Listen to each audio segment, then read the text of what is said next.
Hey everyone, it's Movie Lover 120 here, and I'm here with another franchise ranking. And you can tell what franchise it's ranking it's going to be just by me wearing this bandana on my eyes. Yeah, it's for the Teenage Mutant Ninja Turtles. Oh yeah. I cannot wait to do this. Now that this is probably one franchise ranking I've been meaning to have, I've done a few voice comparison videos on two Ninja Turtle characters, but now you're probably wondering what I think of the movies. Yeah, I'm going to be doing all six of the movies, including the original trilogy, 2007 animated film, and the two Michael Bay films. So yeah. So let's, of course, start with the one that started it all, of course, my all-time favorite Ninja Turtles movie, and that's Teenage Mutant Ninja Turtles 1990. Now, before the cartoon shows, there were cartoon shows in the 80s, but mostly it was also a comic book series.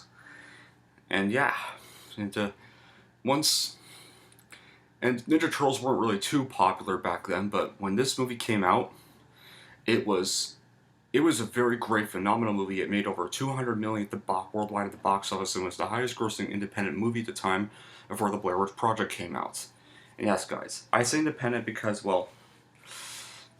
here's the thing: New Line Cinema wasn't really a major studio back then. They were kind of more of an independent base, so yeah, it was considered an independent studio back then. They were mostly just known for making the Elm Street films around the time. But what is this movie about? Well, in New York, a mysterious radioactive ooze has mutated four sewer turtles into talking, upright walking, crime fighting ninjas. The intrepid heroes, Leonardo, the one I'm wearing, Michelangelo, Donatello, Raphael, are trained in the ninjutsu arts by their rat sensei, Splinter. When a corrupt rogue ninja, who is a former pupil of Splinter, arrives and spreads lostness throughout the city, it's up to the plucky turtles to stop him. This is definitely my number one favorite Ninja Turtles movie of all the Turtle films, because one, for many reasons. Here's why. It stays 100% faithful to the comic series and its characters. It's a great cast of characters like the Turtles, Splinter, April O'Neil, Casey Jones, and Splinter. I think I'm wearing this wrong. I'm going to keep talking as I'm explaining. Excellent costume designs of the turtle. Excellent costume designs on the Turtles, Splinter, the Foot Clan, and Shredder. Catchy, rocking, and iconic soundtrack. Some great choreography for the fight scenes. Some very good acting, especially from April O'Neil and the Shredder and stuff, and just about everybody, basically. Everybody, yeah. Some funny moments like Donatello and Michelangelo dancing to tequila and say ninjutsu instead of tequila. The chemistry between the four turtles, Leonardo, Raphael, Michelangelo, Donatello, was great. Especially the final showdown with Shredder. The Shredder is a very threatening villain in this movie, with his grizzled voice, actor for killing martial arts style that surpasses the Turtles. This is probably my favorite portrayal of the character of all the movies. This one is definitely the best Shredder. And the final fight was very epic and amazing. And this is easily the Ninja Turtles movie that really, and definitely one of my favorite super films in the 90s. And definitely one of my favorite comic adaptation of Turtles, and definitely my favorite Ninja Turtles movie of all time. And for those reasons, I will rank it a full-on 10 out of 10. It's easily a great movie from start to finish. And another thing about the Turtles, I always want to eat pizza when I watch it, because the Turtles love pizza so much, it just makes me crave pizza. So yeah, the Turtles actually make me crave pizza all the time, which is absolutely crazy. But then, of course, literally just a year after this movie, we got a sequel called Ninja Turtles 2, The Secret of the Ooze. And, when it was released, people didn't like the dark tone of the first one, so parents demanded they change it to a more kid-friendly tone for the sequels. starting with this movie, and well, despite the lighter tone, it's an okay sequel, but I wouldn't really say it's as good of a film as the original movie. What is this movie about? Well, the Turtles have thwarted the evil Shredder and his army of ninja thieves and are now searching for a new home after the Shredder destroyed theirs in the first film. However, it soon emerges the Shredder is set to return to wreak more havoc, and has the ways and means of unleashing a terrible new threat to the crime-fighting awesome foursome. As they set out to stop him, the Turtles come to learn more about where they came from and the secrets of their origin. Now, but let's just here's what I did like. The Turtles were still amazing as usual. The Shredder was still pretty good. But he managed only a fraction of the dark menacing vibe he gave the last time, and he kind of lacks substance here. But he's still very intimidating in this movie for what he was given, and of course the two new mutants. I forget their names, but they're not Bebop and Rocksteady guys. They're technically Bebop and Rocksteady in this film, but that's kind of the problem. And also other bad part is like Casey Jones from the first one is completely absent in this movie for no explained reason.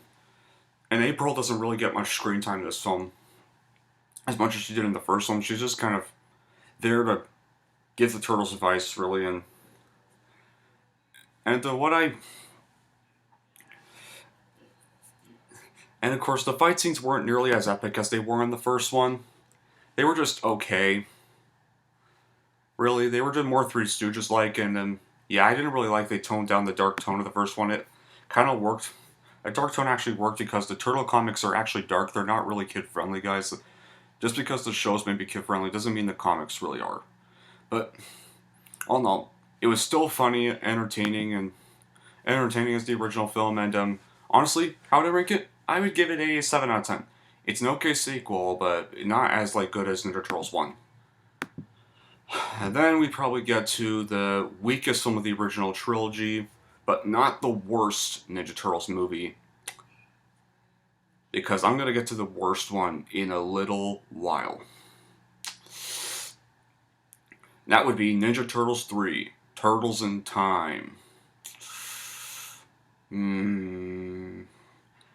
At the time before a certain other one, this was the worst Ninja Turtles movie, but after what we really got several years, nearly 20 years after this, it was just an okay film, really. Yeah, but, well, and this movie is basically the Turtles going back in time to the 16th century of Japan.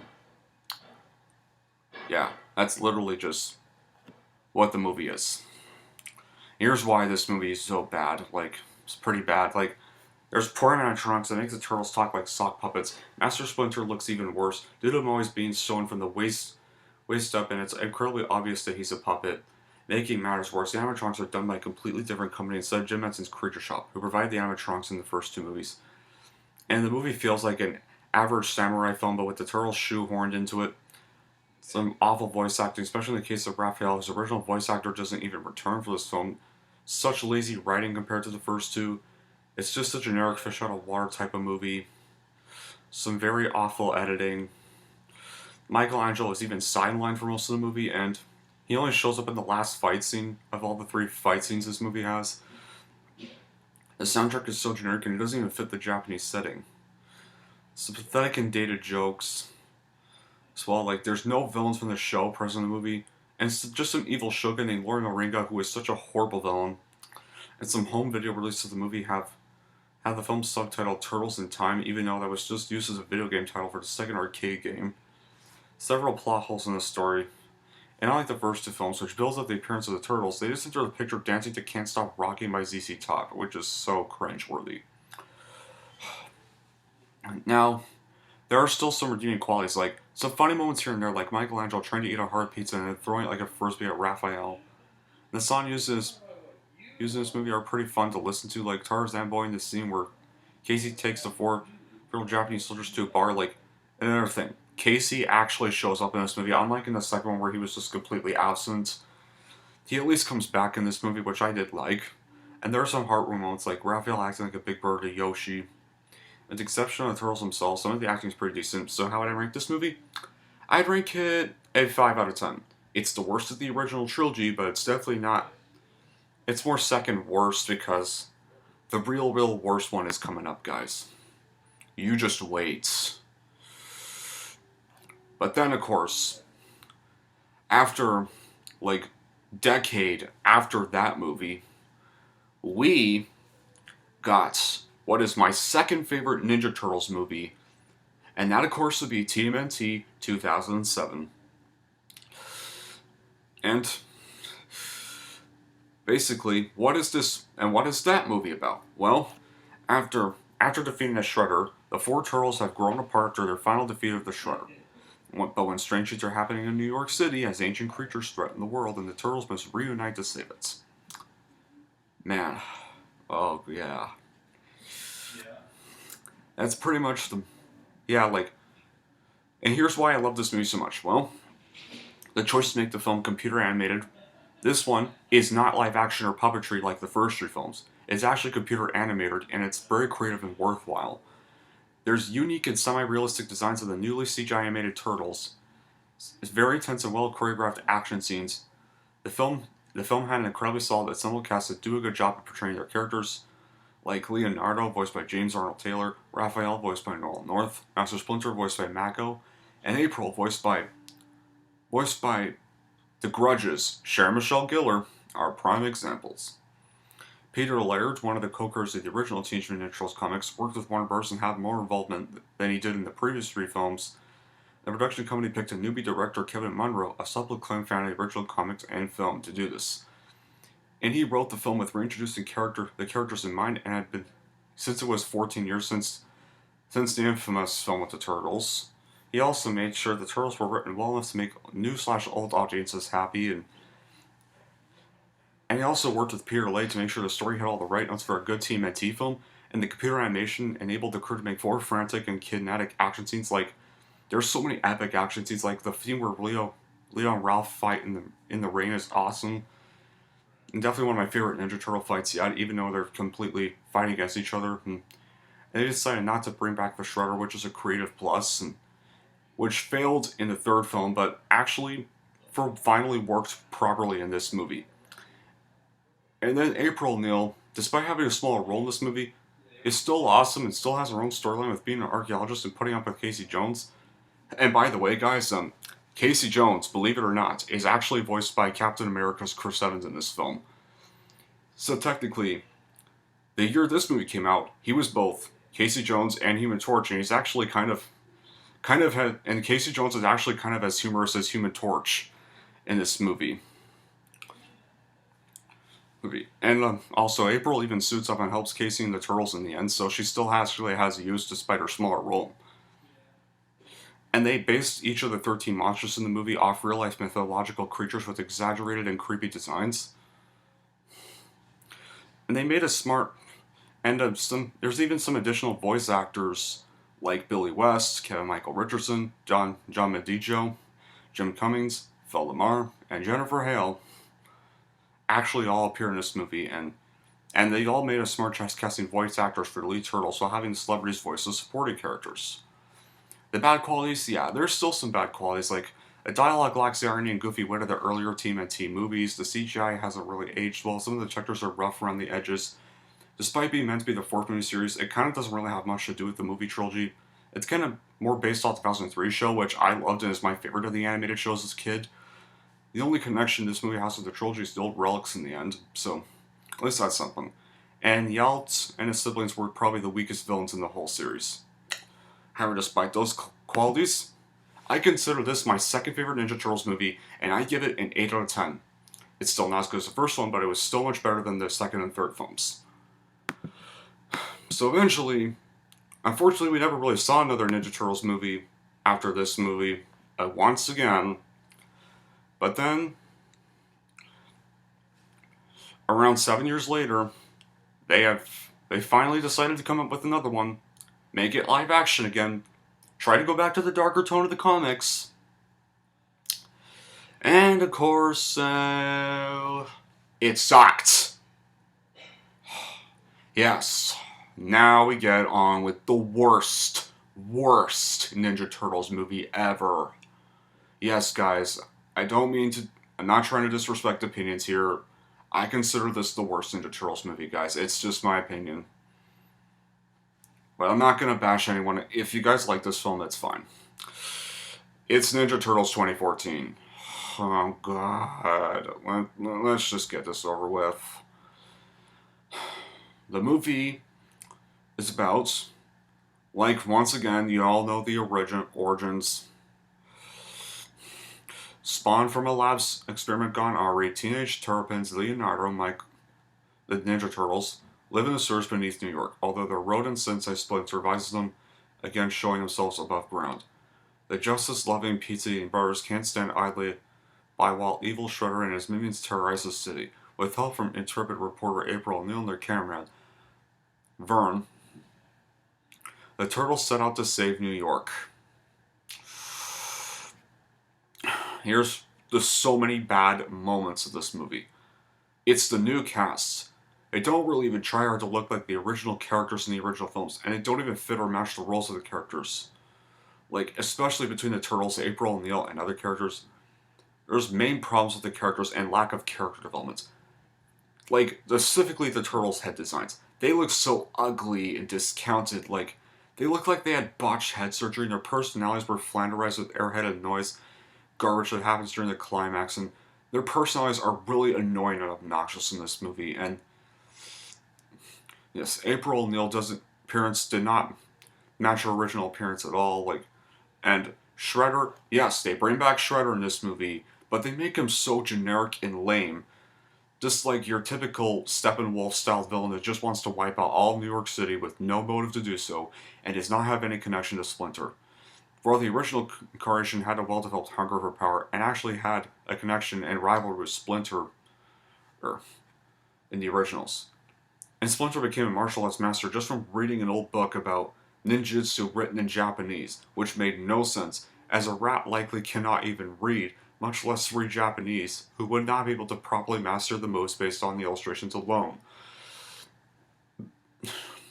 And the Foot Clan are just generic American terrorists instead of being ninjas. The acting is so badly done, especially from Megan Fox.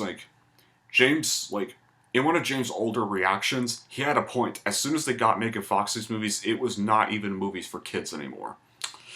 And even Will Arnett. Now, don't get me wrong, guys. I like Will Arnett in BoJack Horseman and the Lego movies and stuff, but definitely not as Vern in this.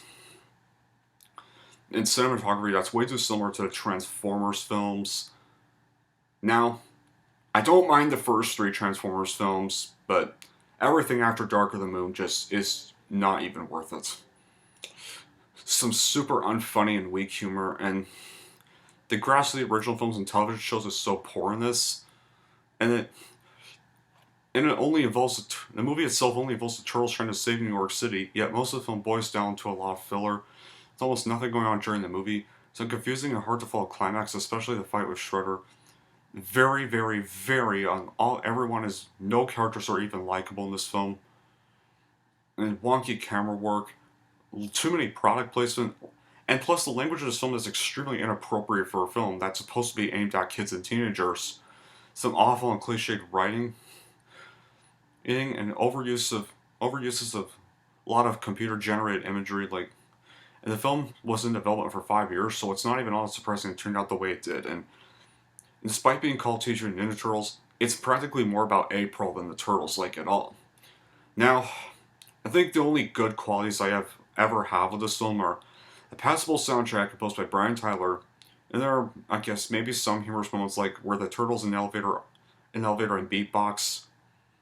And despite the uncanny head designs, at least their body designs are faithful to how they looked in the previous films, and the voice acting for Turtles is actually good despite the pitch shifting, which I will admit. The action sequences are pretty awesome despite the poor camera work, but all in all, guys, this is definitely the worst Ninja Turtles movie, in my opinion, and I'm going to rank it a 4. You're thinking, am I going to give it a 0 out of 10? No. Despite those qualities, it's not 0 out of 10 worthy. I'd say it's more 4 out of 10. It's more of a reasonable rank for this movie. However, despite the horrible, horrible reviews it got, it actually made so much, nearly 500 million worldwide at the box office. And of course, it launched a sequel 2 years later, in 2016. The very summer I graduated high school the summer this movie came out. And it was, of course, called Teenage Mutant Ninja Turtles, Out of the Shadows. I'd say it's the third weakest film in. But what is the plot about? Well, the Turtles in this movie face a new challenge when Shredder escapes from custody and joins forces with Baxter Stockman, a mad scientist who plans to use a serum to take over the world. Along for the ride are Bebop and Rocksteady, two dim-witted henchmen who provide plenty of muscle. Luckily, the Turtles have their own allies in April O'Neil, Vernon Fenwick, and Casey Jones, a hockey masked vigilante. As the pizza-loving heroes prepare for battle, the notorious Crane also emerges to pose an even greater threat. Now, when I only saw this movie once, guys, and back when it first was on Netflix, and yeah, I did not really like it, but I didn't hate it as much as I did with the first one, but here are the bad qualities. Much like the first film, there's still terrible acting. The biggest offender is definitely Megan Fox, which is surprising because in the first one, at least she's like invested and seemed like she actually cared about the role in the first one.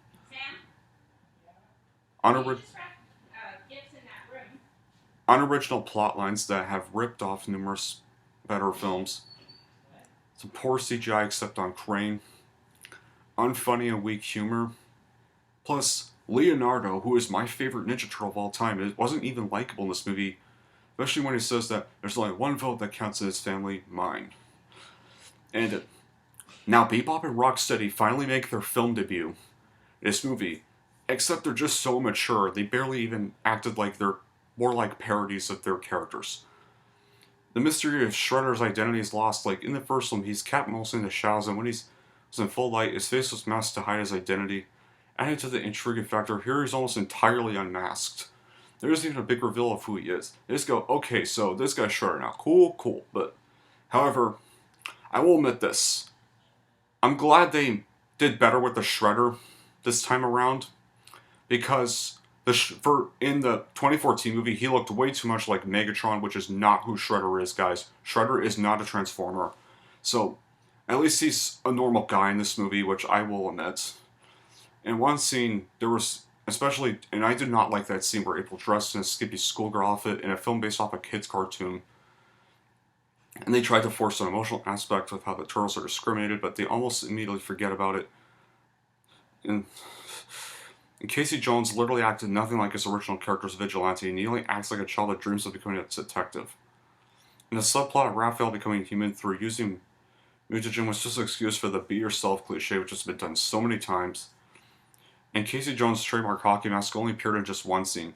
And much like every other film with the involvement of Michael Bay, there's an abundance of product placement, like how the data April collected came from an iPad. And surprisingly, the pizza the Turtles ordered in the beginning of the film was a generic box. Was Pizza Hut displeased with the last movie or something?